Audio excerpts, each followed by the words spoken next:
پاتې ده او جمعه د الله عز وجل په ورځ کې سیدة الایام ده دا ټوله فضیلت سره جمع شي په میاشتو کې سرداره میاشت په ورځو کې سرداره ورځ دا ټوله سره یو ځای جمع شوي دي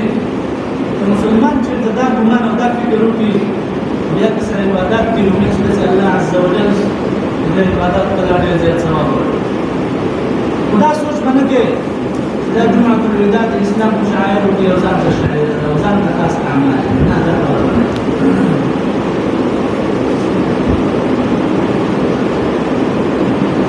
دغه جمعه چې کله په مسلمانانو باندې راشي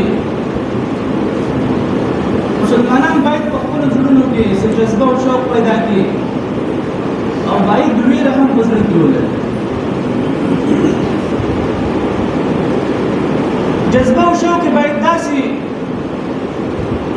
چې ډېر داسې خلک دي چې هغه په قبرونو کې پراته دي او دا ارمان کې او په دې حسرت کې دي چې خدایه موږ ته لږ وخت راکړه چې یوه روژه ونیسو چې قیام اللیل د شپې ودرېږو هغو خلکو نه دا موقع مستلې ده هغه په حسرت او ندامت کې دي که څومره مسلمانتیا اظهار وکړي بیا دې دنیا ته راپورته کېدی نه شي بیا راتلی نه شي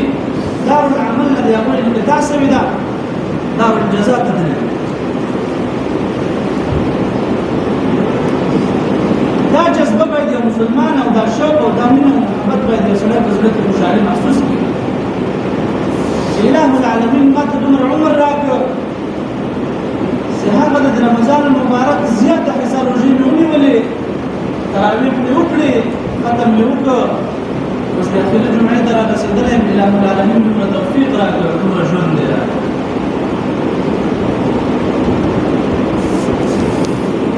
بل باید مسلمان په زړه کې دا جوش او جذبه او دا محبت اظهار وکړي دا د خوښۍ اظهار وکړي چې ډېر داسې مخلوقات داسې امتیان شته چې هغه اوس هم د غفلت په خوب کې ویده دي ډېر داسې ځوانان شته چې هغه اوس هم د غفلت په خوب کې ویده دي دا پته ورته نشته چې رمضان مبارک څه شي ته وایي څو شپې تېرې شوي دي د دې څومره فضیلت ده اله العالمین دې ته کوم قدر او منزلت ورکړی په لهو او عبثیاتو کې لګیا دي د خپل خوراک او د خپل څښاک سیستم مخکې د روټین اوس هم په هغه سیستم کې لګیا دي روژه نه نیسي ډېر داسې خلک تاسو په دې بازارونو کې نه د قرآن عظیم الشان ختم روانې دي تراویحو اله العالمین یو بدبخته ګرځولي دومره وسع او طاقت پکې نه چې هغه د اله العالمین کور ته راشي او سره له دې نه چې الله عز وجل د رمضان المبارک په روژې باندې د رمضان المبارک په قیام باندې څومره ثوابونه موږ اندازه کړي دي چې په یو جمعه دوه جمعو کې د هغې فضیلت بیانېدی نه شي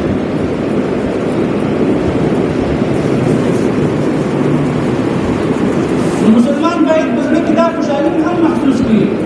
چې اله العالمین دومره توفیق ماته راکړه چې دا عظیمه فریضه مې ادا کړه الله عز وجل به د خپلو اعمالو د قبولیت امید ساتي نا امیدي به هېڅکله په خپلو اعمالو کې نه کوي داسې به نه وایي چې ما سره لږ روژې ونیولې تراویح مې خدای سره کومې وکړې ګډې وډې مې وکړې زه چېرته اوس ماسوټ چېرته دا نا امیدي به نه کوي دومره به ووایي چې خدایه شکر دومره توفیق دې راکړه چې د فتنو په دور کې مې دا روژه ونیوله او ستا عبادت ته ودرېدم د قرآن عظیم الشان ختم ته ودرېدم په دې شکر ادا کوه امید ده چې الله عز وجل د تا د عمل بېرته یې تا په موږ راګزار کړي په شرط د دې تا خپل کوشش کړی بیا نا امیدي او یو بل غم او درد باید د مسلمان په زړه کې دا پیدا شي په دې آخري جمعه کې جمعة الوداع ورته وایي دا سوچ باید ورسره وي چې اله العالمین زما اعمال قبول کړي او که نه دي قبول کړي ما ته یې بخشش کړی او که نه دی کړی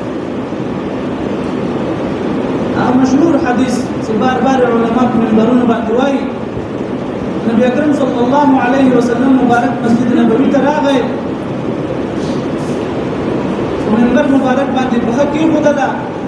اوله فایا باندې امين امين امين روایت مختلف دي سوار امين امين ویل بیا چې علیه السلام مبارک په بل اندر پایا باندې په خکې د په بل سینه باندې بیا امين ویل بیا چې نبی اکرم صلی الله علیه وسلم مبارک په بل سینه باندې په خکې اخري درجه ته رسیدلی بیا امين ویل د حدیث مبارک څخه یو سړی فکر وکړي دا معلومیږي چې منبر باید درې پوړې ولري حضرت ابو بکر صدیق رضی الله تعالی عنہ مبارک چې کله منبر شریف ته راغی هغه دا کوشش کوي همیشه د عادت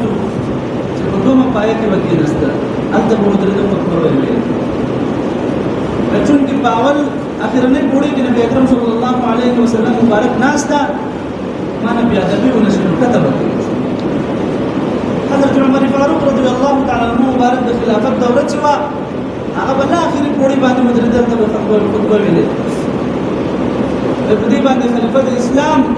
دویم ابو بکر صدیق رضی الله تعالی عنہ مبارک ولاړ خطبه ویلي معنا بیا د بیونه صحابه کرام پوښتنه کوي یا رسول الله ناشنا عمل دی وکړه وجه څه ده عليه السلام مبارک غدري وجه تخي یو دادا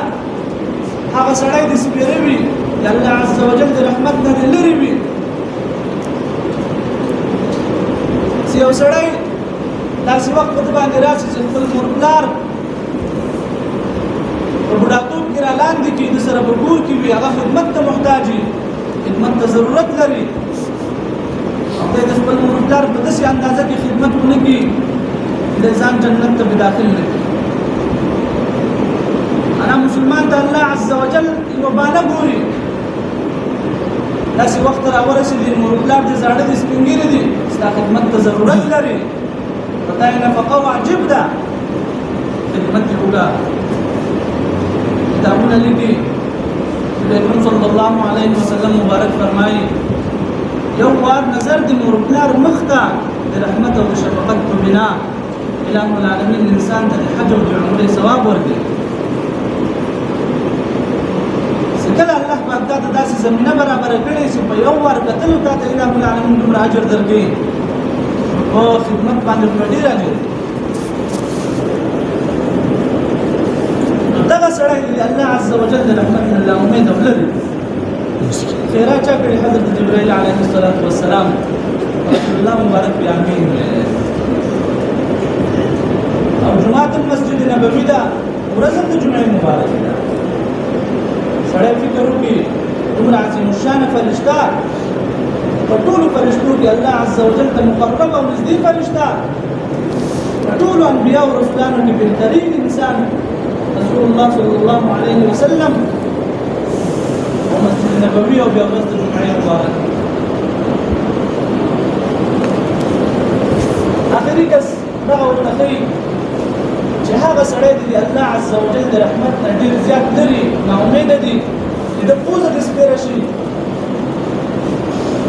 چې کله رمضان مبارک یو سړی باندې راشي او داسې اعمال پکې ونه کړي الہ العالمین ته بخشش راځي په مقصد دا په دې اخیره جمعه کې په خپل ګریوان کې دام سوچ کړي چې خدایا تا د رحمتونو د برکتونو د مغفرتونو د انوارات دنیا شته د پتیرېدو ده ما ته به بخشش کړی دا سوچ او دا غم او دا فکر هم باید له ځان سره ولري او الہ العالمین توبه وباسي او په اخلاص باندې خپل اعمال جاري وساتي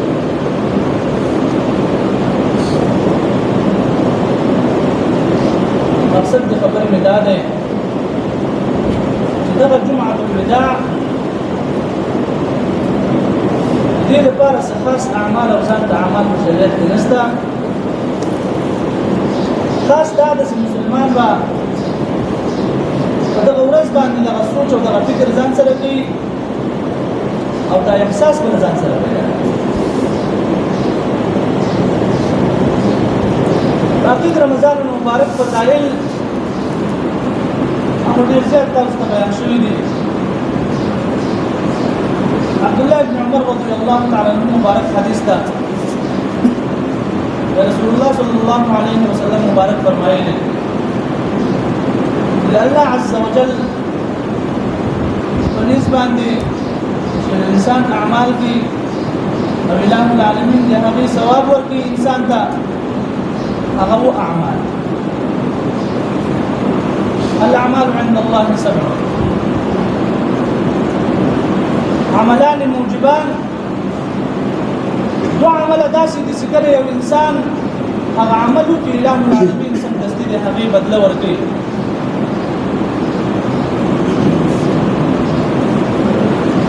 وعملان بأمثالهما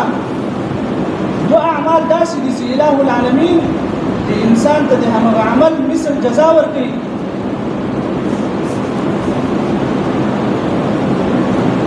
فأما الموجبان هرها أعمال الله عز وجل إنسان تبدس مدستي ورقي فمن لقي الله يعبد الله مخلصا له الدين یو سړی سبا په ورځ د قیامت د اله العالمین سره مخامخ شو او د اله العالمین عبادت کړي داسې عبادت کړي چې په اخلاص باندې الله عز وجل عبادت کړي کله چې سبا په ورځ د قیامت د الله عز وجل سره مخامخ کېږي اله العالمین متا جنت ته داخلي شرط دا د شستا په اعمالو کې خلوص او اخلاص ډېر زیات اله العالمین دي منافقانو په صفاتونو کې یو صفت دا ذکر کوي یراؤون الناس ولا يذكرون الله الا قليلا المنافق سړی یو کار دای څنګه الله عز وجل او د رسول سره ډیر زیات دوکه کوي په عبادتو کې په معاملاتو کې په صدقاتو کې ډیر دوکې نه کار وهو خادع الله پاک دې دوکې سزا ورکړي اله العالمین بل علامه المنافق ذکر کوي واذا قاموا الى الصلاه قاموا كسالى منافقان چې کله منځو عبادت ته ورته کېږي ډېر سست پست معنا دا ده چې د مؤمن مسلمان خاصیت باید دی چې همیشه عبادت ته چست وي او چمتو وي يراؤون الناس ولا يذكرون الله الا قليلا المنافقان یو علامه دا هم ده چې کله دوی اعمال کوي په دې اعمالو کې خلوص نه ریا پکې ډېره زیات دی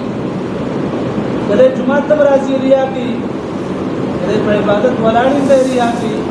کله تلاوت کې می ریا کوي کله صدقات کې می ریا کوي خلق ته ځان پودنه مقصود دی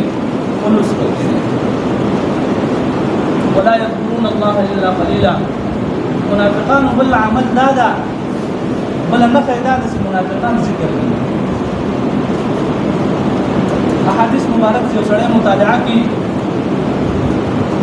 د کېدل دعا د خوب نه راپورته کېدل دعا د تشناب ته تللو دعا د جماعت ته تللو دعا د وتلو نه وتلو د ختلو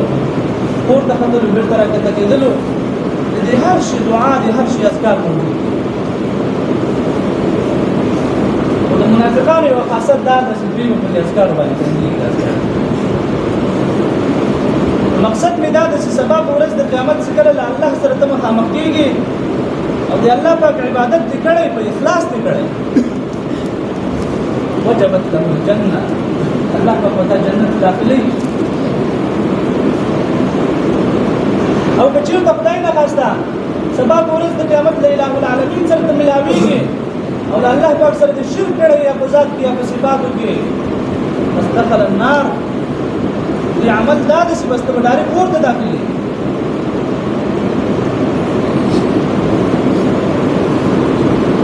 دو عمل هغه چې الله عز وجل انسان ته د هغه مثل جزا ورکړي یو دا یو مسلمان بد کار وکړي او بد عمل وکړي اله العالمین په دې مثل جزا درکړي تا دې بدی جزا بدل کړي بل هغه دا ومن هم بحسنة فلم يعملها تا د یو نیکۍ قصد وکړه یو نیک عمل قصد یې وکړه 2 رکعاته لمونځ به وکړو هغه درنه پاتې شو یو نیکه اراده دې وکړه په نیک عمل دې ونه کړې الله العالمین دومره مهربانه ذات ده چې دا کار اگر که تا کړی هم نه بیا مې دې مثل دې کار ثواب تا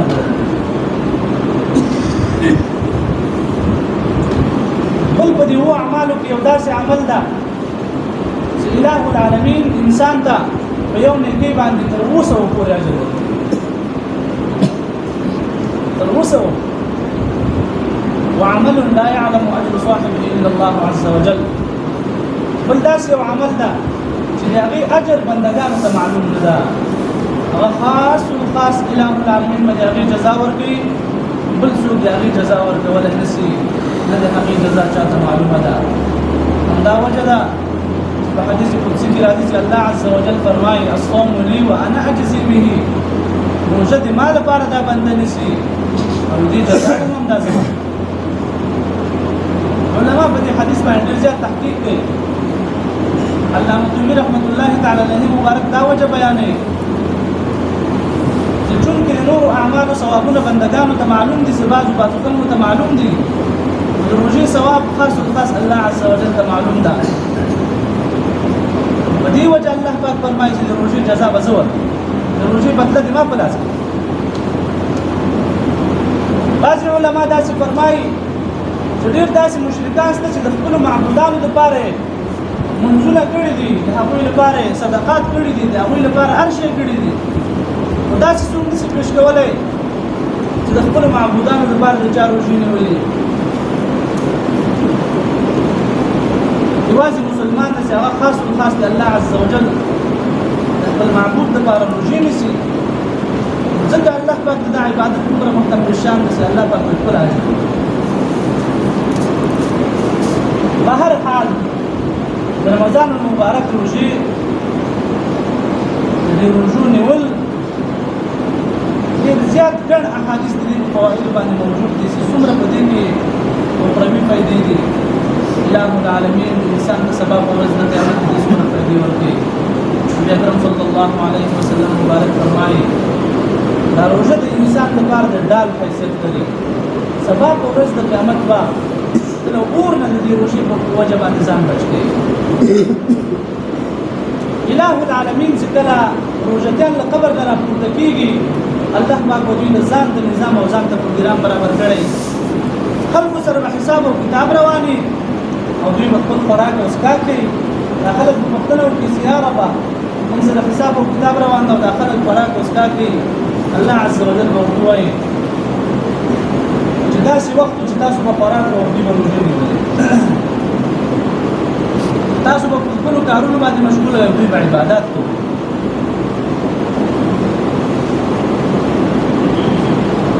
اله العالمین چې اخروي څومره فایدې اخروي څومره فواید روژه کې چې دا رقم دنیوي فواید دنیوي خدمتونه دنیا څومره فایدې چې دي هغه الله عز وجل په دې روژه کې نبی اکرم صلی الله علیه وسلم مبارک فرمایي للصائم فرحتان فرحة عند فطره وفرحة عند لقاء ربه عز وجل روژهدار د الله عز وجل دوه خوشحالۍ ورکوي یوه خوشحالي چې کله د روژه ماتوي او د روژه ماتې په وخت کې د کومه خوشحالي محسوسوي او یو خوشحالي هغه چې سبا په ورځ د قیامت د الله عز وجل سره مخامخ کېږي او اله العالمین دته د خپلو روژې کومه بدله ورکوي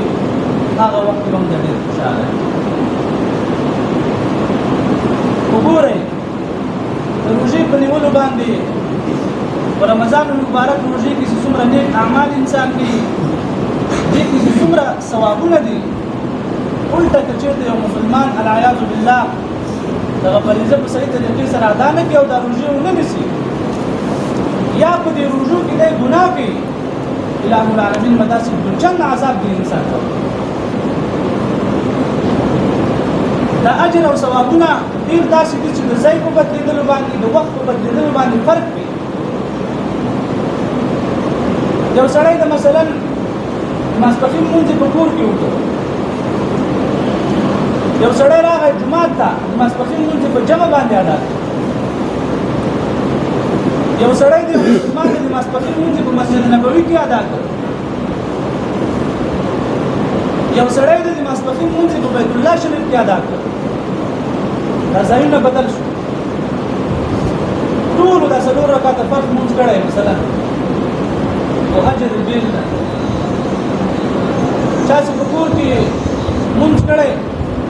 د هغې اجر بیل ده.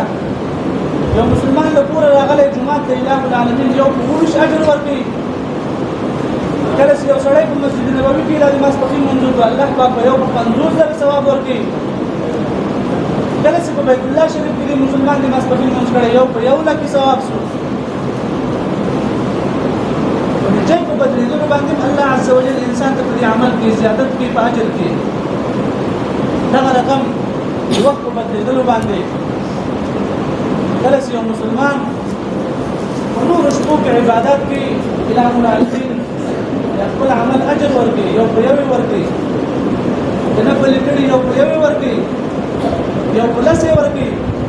د یو مسلمان د رمضان مبارک په دغه شپو کې خاص کر د ليلة القدر په شپه کې عبادت کوي د هغې بیا څومره ثواب ده. دغه رنګې یو سړی رمضان مبارک روژې نه یې نیولې، دی که ټول عمر لګیا یو بیا قضایي راګرځي د روژې فضیلت ته رسېدلی نشي. او سبا په ورځ د قیامت اله العالمین د انسان ګرفت ګډې ساتي. علامه ابن جوزي رحمة الله تعالی علیه مبارک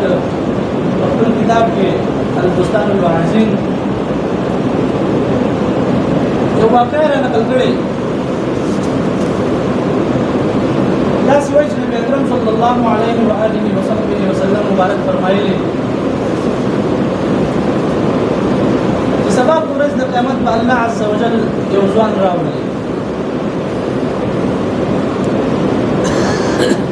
او دغه ځوان به داسې چې فرشتو به کلک نیولی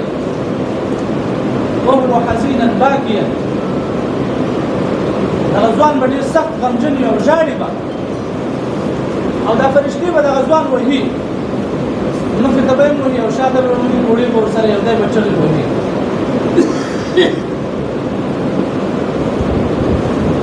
نبي اکرم صلی الله علیه و آله وصحبه وسلم مبارک فرمایي چې زه به پوښتنه ترې وکړم چې دا څوک ده، دا ځوان څوک ده چې دومره چغې وهي او تاسو دومره تکلیف کړی. فرشتي به راته ووایي چې شاب من امتک، دا ستا د امت یو ځوان ده، ته باندې د رمضان مبارک روژه الله پاک راوستله، اله العالمین دته د مغفرت اعلانونه کړي وو چې ای ځوانه دا د وخت ده، خدای پاک نه توبه وباسه، د خپلو اعمالو د خپلو ګناهونو بخشش وغواړه. ته وایې لاپرواهي کوله الله عز وجل یو ناڅاپه اوس ګرفتار کوي. فرشتو ته به امر وکړي چې دا پړمه په جهنم ته ولاړه. یو روایت کې داسې راځي چې دغه ځوان به رامنډه کړي او نبي اکرم صلی الله علیه وسلم مبارک خواته به راسي او ورته وایي چې هذا مستغاث بک یا محمد صلی الله علیه وسلم، ما تا ته پناه راوړې، ای د الله پیغمبره ما بچ کړه.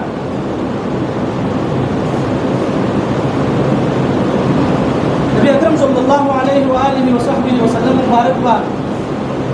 دا ځوان به دې طرف ته راسي ورته وایي به چې ای ځوانه قرآن عظیم الشان څخه څه دې یاده ده که یاده دې نه ده؟ ورته وایي چې تعلمته فنسیته، لږ مې یاد کړی او بېرته رانه هېر ده. علیه السلام مبارک ورته فرمایي چې بئس الشاب وانت، ډېر بد ځوان یې،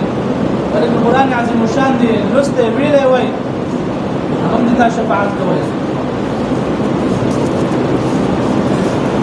نبي اکرم صلی الله علیه و آله وصحبه وسلم مبارک بل الله پاک نه د ځوان مبارک سفارش وکړي چې یا ربه د ځوان ته بخشش وکړه. الله پاک به ورته وایي چې ته خبر یې چې د ځوان په خصم او مخاصمه کې څوک راغلی، د ځوان په خلاف څوک راپورته شوي دي. الله پاک به ورته وایي چې د ځوان په خلاف روژې راپورته شوې. دا په دنیا کې روژه نه نیوله، روژه به یې خوړله. نبي اکرم صلی الله علیه و آله وصحبه وسلم مبارک فرمایي چې کله د انسان په خلاف او د انسان په خصم باندې دا روژه راپورته شوه، بیا یې داسې سفارش نشي کولی. علیه السلام مبارک ته پرېږدي او فرشتو ته به امر وکړي خپل مخه به یې جهنم ته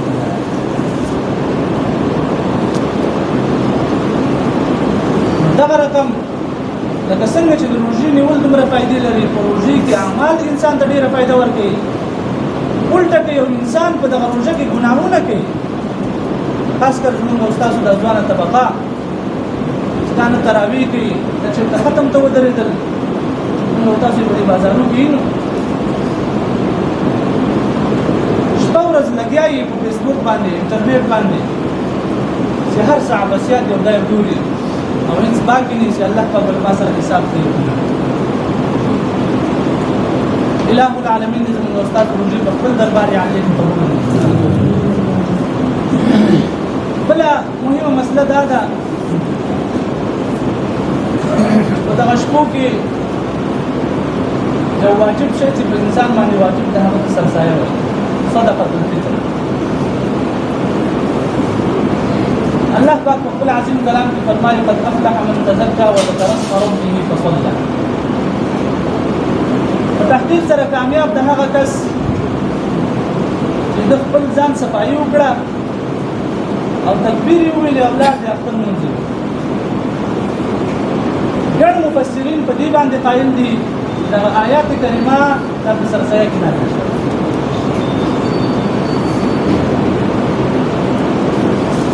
وعن ابن عباس رضي الله عنه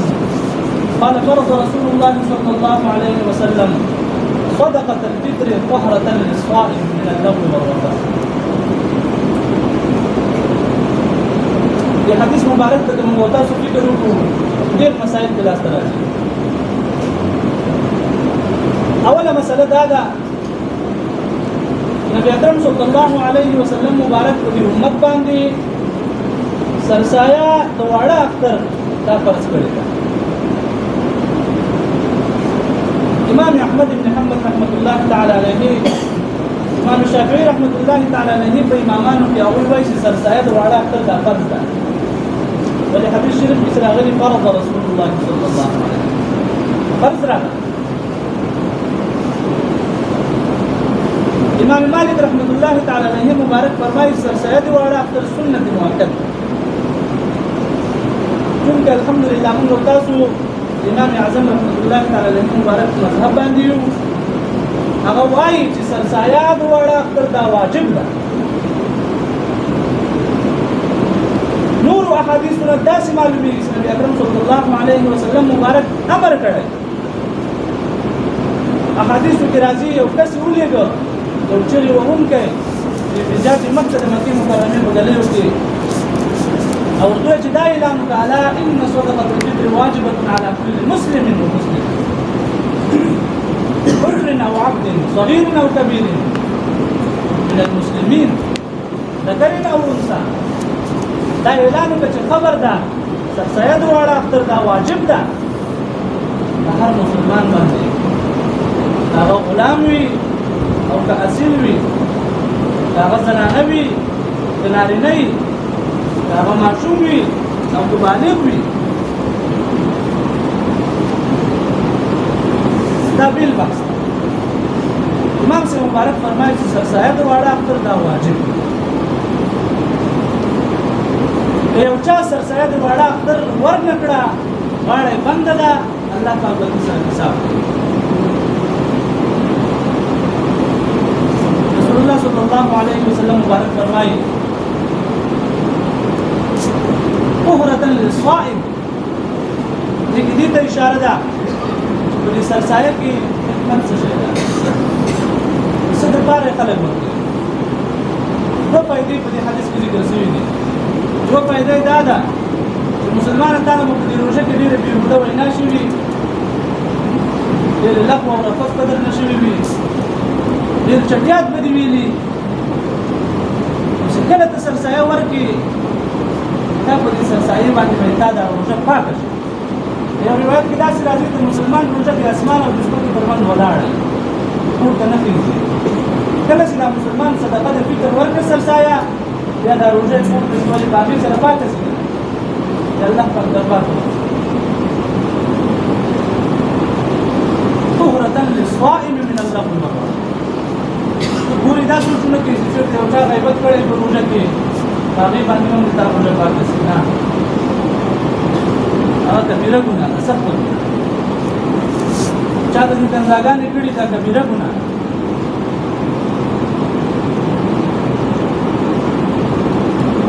بل حکمت نبی اکرم صلی الله علیه وسلم مبارک فرمایي وطعمة للمساکین